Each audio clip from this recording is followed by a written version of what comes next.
Hello, my dear friends, and welcome to another episode of Europa Rediviva. I would like to talk today about a phenomenon called the rise of the far-right parties, and to argue that it's not exactly what it seems. So, in the past days, I've seen in European media the piece of information that the Romanian government fell because the Social Democrats, which were in government, aligned themselves with the far right and voted to topple the government in a motion of no confidence.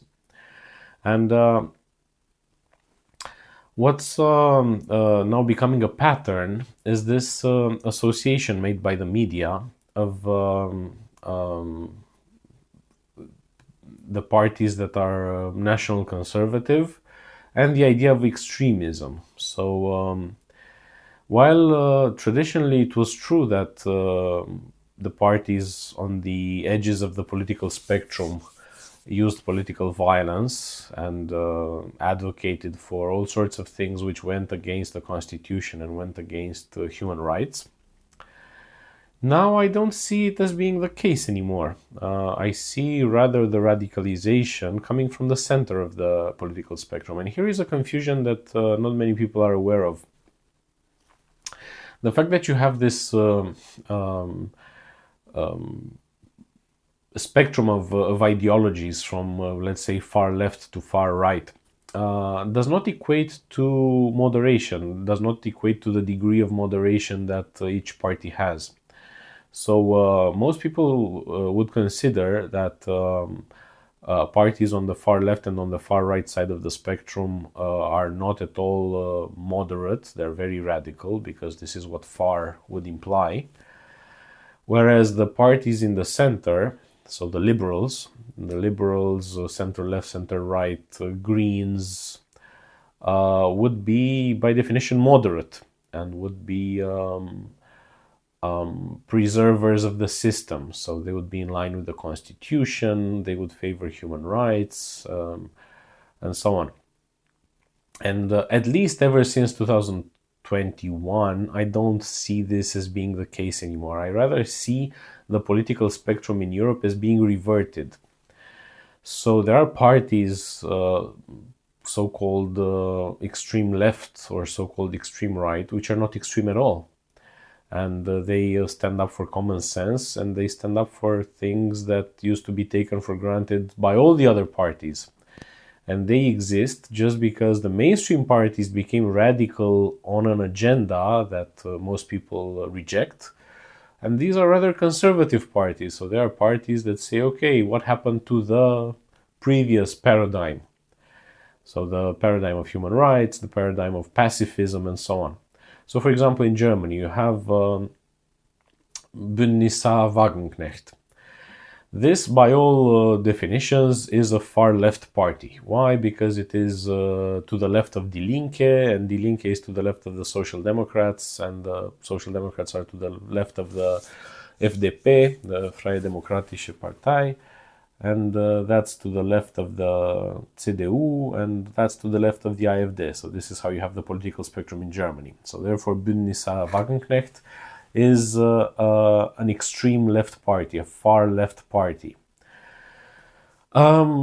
What you would expect from a far left party in the 1970s, perhaps, was a resort to violence, to violent means of taking power, having armed brigades, like there was in Germany also this Rote Armee Fraktion.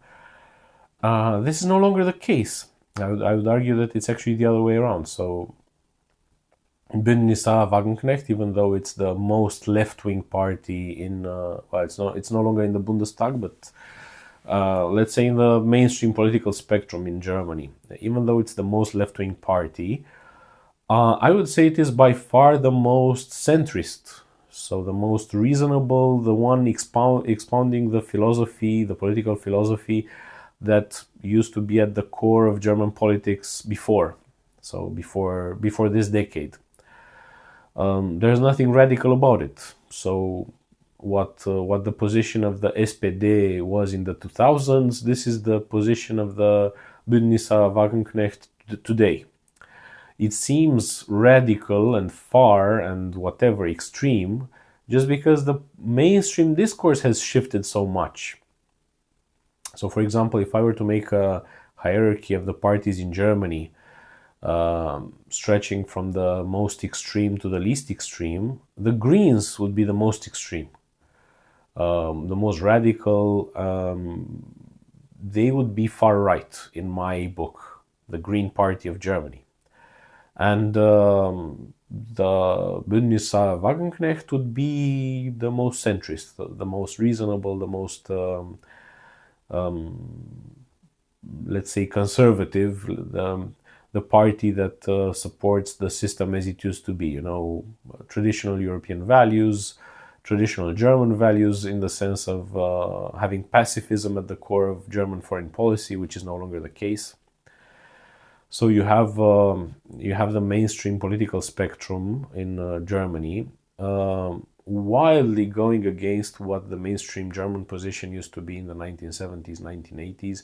And the Green Party is at the forefront of this militarism and support for genocide and all of these things, which is the exact opposite of what the Green Party stood for when it first appeared. So the Green Party in Germany, when it appeared in the 1970s, stood first and foremost for denuclearization, in the sense of not hosting nuclear weapons on German territory and having a reduction of nuclear arsenals by NATO in general.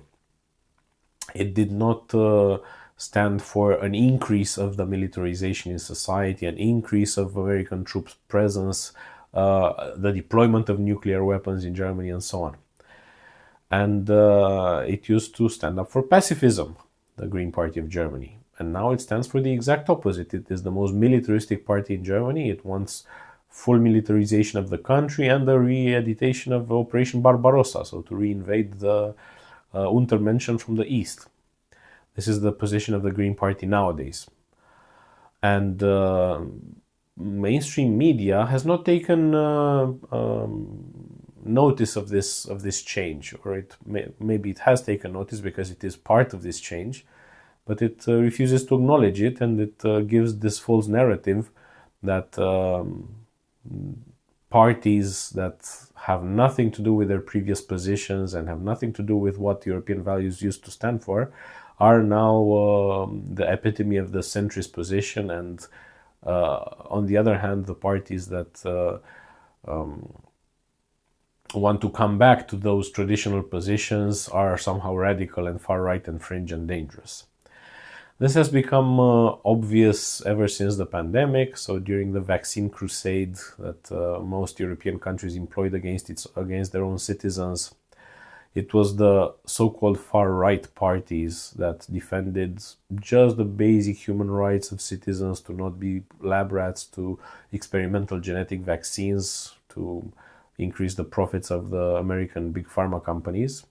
That would have been a very centrist position a few decades ago, but not anymore. So during the pandemic, in many countries, the mainstream, the parties from the mainstream side of the spectrum, from the center, so the Social Democrats, the Liberals, the Greens, they were issuing this anti-human rhetoric against the people who did not want to take the vaccines. They were also at the forefront of these restriction measures against the people who didn't want to take the vaccines, and the demonization of the unvaccinated. So, whereas until 2020 it was somehow a universal value in all European countries that you should not demonize, you should not dehumanize segments of your society, and you should not impose measures that discriminate against them.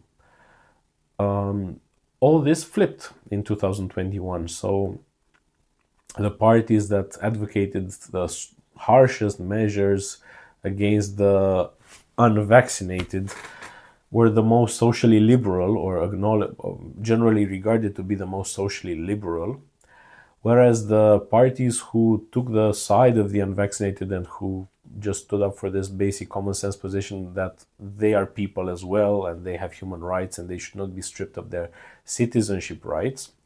These were the far right parties, so the national conservative parties in Austria, in Germany, in Romania. This is why we have the so-called far right in the Romanian parliament as a consequence of the pandemic measures and of how the mainstream Brussels-oriented parties in the Romanian politics adopted this dehumanizing speech and these dehumanizing measures towards the rest of society. So it was essentially a backlash. And now we have this this inversion of the positions of what far right parties used to stand for and what they stand for now. They are still in opposition to the mainstream, but in my opinion, the mainstream has become radicalized. The mainstream is the one that just threw away its main tenets. And the example of Germany is quite an eloquent one. So, whereas Germany, after 1945, tried to mend relations with the Soviet Union and to acknowledge its historical guilt and everything, now it is practicing the same kind of discourse towards the Russians that was practiced in the 1940s, and it is remilitarizing in order to prepare for another war against Russia. So, and of course, it is supporting strikes on Russian territory and so on. And of course, any sane reaction to this can only come from the parties at the fringes, which used to be far left or far right, because the mainstream has become radicalized. So if you want moderation, you can only go at the fringes of the political spectrum. This is what I wanted to refer to with respect to the case of Romania and the motion of no confidence. I used to live in Romania for 10 years.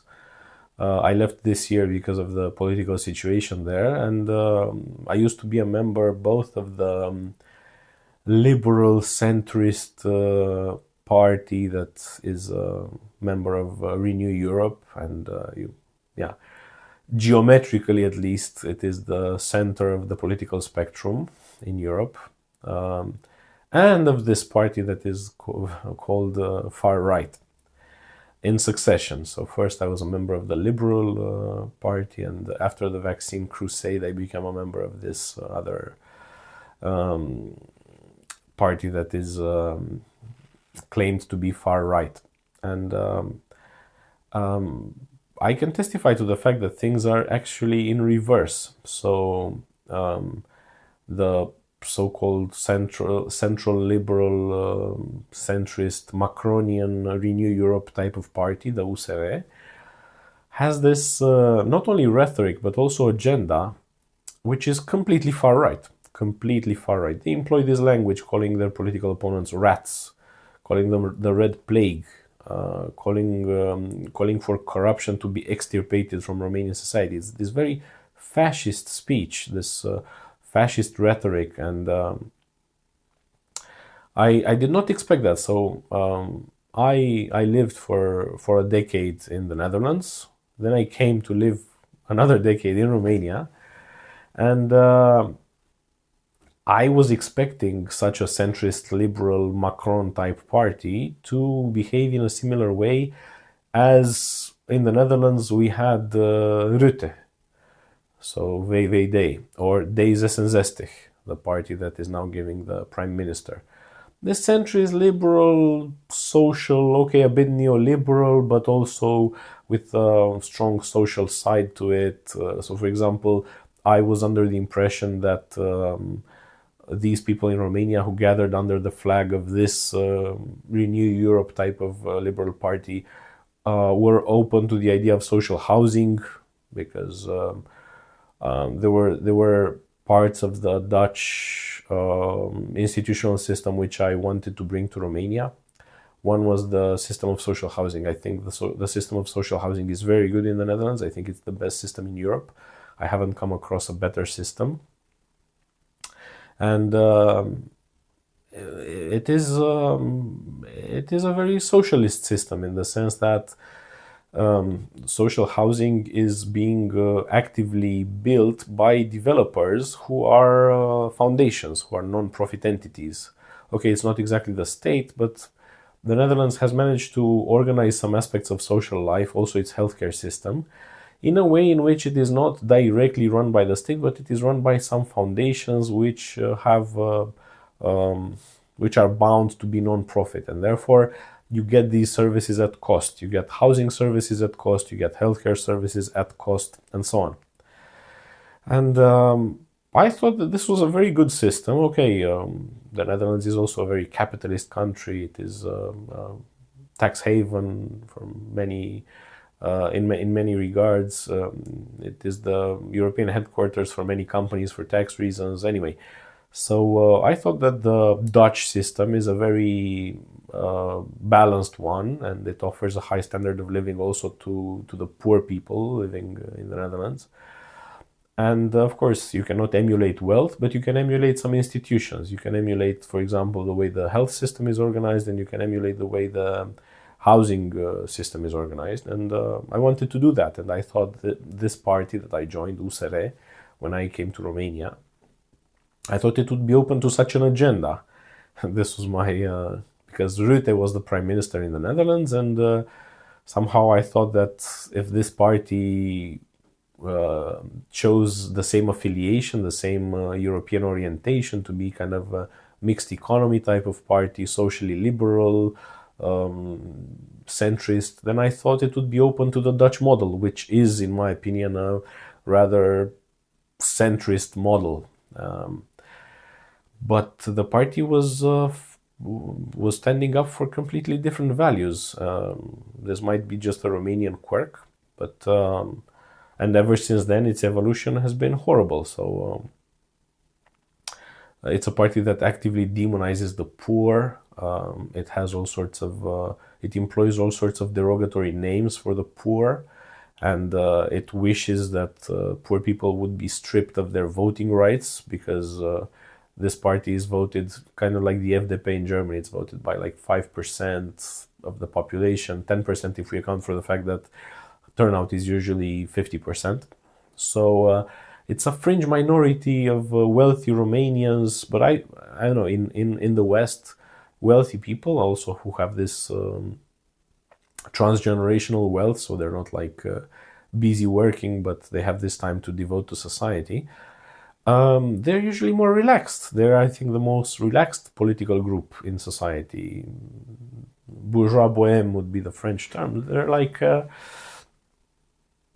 politically active, definitely not in a radical way, whereas the rich in Romania who vote for this party and who are members of this party, they're very radical, hugely radicalized against the rest of society. They consider the rest of society to be corrupt, to be backward, to be uncivilized, and they want some sort of they consider themselves a civilizational force, which I highly doubt, because they do not have the educational level, and they do not have the mental development level to understand what civilization is, because civilization has a lot to do with institutions and with the state, developing the state, which they just want to privatize, and they want to demolish. Their economic platform is a libertarian one. They want everything to be private. They want to privatize everything there is. And this is why the motion of no confidence came as well. And this is why the Social Democrats withdrew from the government and took part in bringing it down. So yeah, I would say a civilization is, the more developed, the more sophisticated its institutional system is. Whereas they have this barbarian ideology that everything needs to be privatized, and that the invisible hand of Adam Smith will take care of everything, and everything the state touches is corrupt. Therefore, we should just have the foreign corporations running everything, because in Romania there's not that much domestic capital. The majority of the bulk of Romania's economy is just made up of the activity of foreign companies. And These people are an active force in demolishing whatever is left of the welfare state that was inherited from communism. They're an active force in demolishing state institutions and regulatory bodies. So the only use that they see for regulatory bodies is to stifle free speech. They see free speech as something against them, something targeted against them, because they're so radical. Of course, they provoke a backlash in society, and there are many people who hate them. And they are actively colonizing regulatory institutions with people who are as ideologized as them, who just withdraw broadcasting licenses from the opposition TV stations and radio stations, who do censorship on the internet. So this is the main tenet that they see for the state, and of course now militarization and war with Russia. But for the other things like supplying social services, they see this as corruption, they see this as waste, they see this as something barbaric for the poor people, and they want this to be just cut. And yeah, as I was saying, the language that they employ, the threats that they make, it has evolved quite badly. So during the pandemic, for example, as having been a member of this party, I was trying to put some reason into some of its more prominent members who used to be my colleagues. I was telling them that, okay, the unvaccinated have their own reasons not to take the vaccine, and it's a medical decision, and it's their body, their choice, and they should be left alone. Whereas my former colleagues from USR had this, they were in this psychosis. They were advocating for horrible measures against the unvaccinated people, and it was only a punitive angle to it. It was not like, oh, we have a healthcare crisis, so tough measures need to be made. No. They did not see repression as a bug of the policies that they were advocating. They were seeing it as a feature. They were seeing it as the most important feature, actually. So they were looking at this situation with the unvaccinated in society as their chance to carry out political repression, hardcore political repression. So for more than 6 months, we were not allowed in shops. We were not allowed to buy clothes. We were not allowed in public institutions. We were not even allowed in police stations to renew our IDs that expired. We were kicked out of universities anyway. So there was hardcore political repression done under the guise of public health and whatever. But they were actively demonizing the people who were not taking the vaccine. And in private, a lady who was the chief of the Public Policy Commission of the party and who is now a member of parliament, prominent member of parliament, told me that the end game regarding us, regarding me and the rest of the unvaccinated, was to put us in camps. She told me literally that she envisages a city with the tall walls that we should be locked in order to prevent us from spreading our disease. She was conflating the idea that unvaccinated were carriers. She was somehow seeing the unvaccinated as being, disease carriers or something like this. Anyway, so this is how this party operates, and ever since the war in Ukraine began, they actively took on identity items from the Ukrainian nationalist identity. So, for example, there's this member who also ran to be the president of the party. Luckily, he lost, but there's this guy who is a prominent member of this party who received multiple awards from the civil society, the Soros type of organizations, who started a paramilitary organization, the one on whose website I appear on the hit list. And he's regarded as a force for democracy, as an activist for human rights and whatever, while he goes on podcasts with the Wolfsangel on his sleeve. So he has the uniform of the Azov battalion from Ukraine, and with the Wolfsangel, which was the insignia of the SS Division Das Reich, made up of Eastern Europeans. And Western media regards him and his party to be just centrist, liberal, socially liberal, advocating for reform, advocating for human rights, but they actually have a hit list, an assassination list, and they have a terrorist manifesto they published 2 years ago. This is why I had to leave the country. They published a terrorist manifesto saying that once Ukraine collapses and the Ukrainian army will come to be stationed in Romania, they will start large-scale political assassinations against people who are against their agenda. So this is the political party that the Western media regards as being pro-European, centrist, socially liberal, advocating human rights, whatever. And traditionally speaking, I know that socially liberal European parties did not have paramilitary wings, but this one has, as of late. So yeah, things are not exactly as they seem. If a party is on the edge of the political spectrum, this does not make it automatically to be extremist, to be far right, or to be a danger to society, and so that it needs to be banned. This is the rhetoric that mainstream European media employs regarding such parties, which are protest parties and which are just conservative parties in the sense that they want things to go back as they were. I'm still a socially liberal person. I'm still an economically left-wing person. These things have not changed. What changed was the fact that the political parties that came to represent my interest and my political views stopped being the mainstream centrist parties, because the mainstream centrist parties in all across Europe became radicalized. And they even kicked out the parties that were not radicalized. So, for example, Robert Fico, all across European media and in Romanian media in particular, he was espoused as being far right, the far right prime minister of Slovakia, fascist prime minister of Slovakia, whatever. He's the leader of a left-wing political party, a social democratic party that just inherited the one from communism. So it's the reformed communist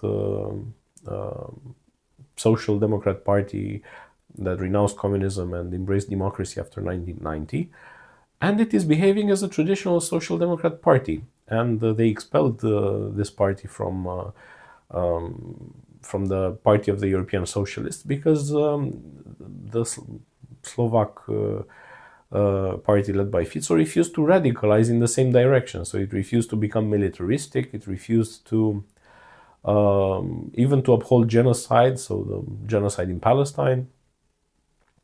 It refused to go in many directions, in many wrong directions, that the rest of the social democratic parties in Europe went in. So just like the party of Pedro Sanchez. Pedro Sanchez does not support the genocide in Palestine, and Pedro Sanchez does also not support American imperialism in the Middle East.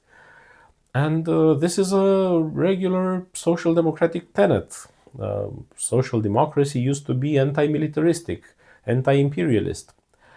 But this is no longer the case. Many social democratic parties in Europe became militaristic and became imperialist, and they are painting as they're putting these labels on parties that oppose them in their militarism as being far right and extremist, which is definitely not the case.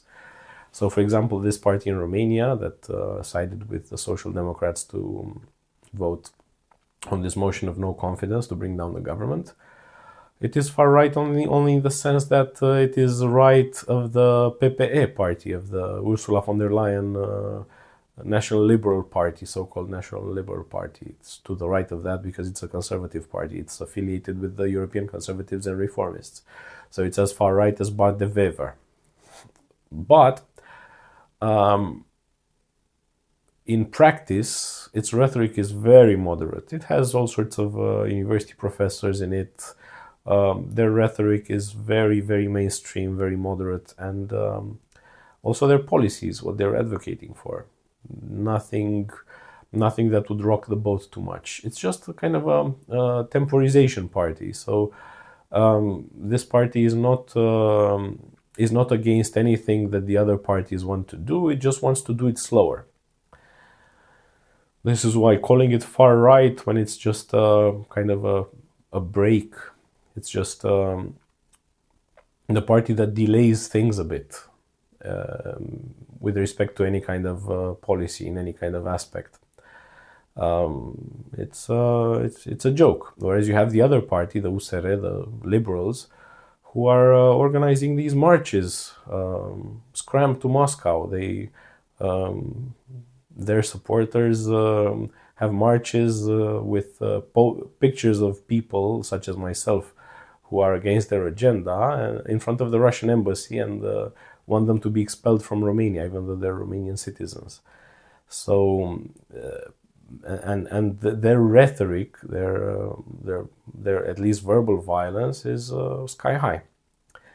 So this is what I'm saying. When you have the socially liberal party employing far-right rhetoric and threatening with far-right policies such as political assassinations, I think this is where you should look for political extremism, and not at the party which is coincidentally or at the edge of the political spectrum on the right side, and which is completely moderate, too moderate for my taste. It doesn't protest basic things that I would protest about. So yeah, this is what I wanted to tell you today. Thanks a lot for following me. If you want to support my work, like, share, subscribe, and you'll find a link in the description of the channel how to support me financially. So this being said, until next time, bye.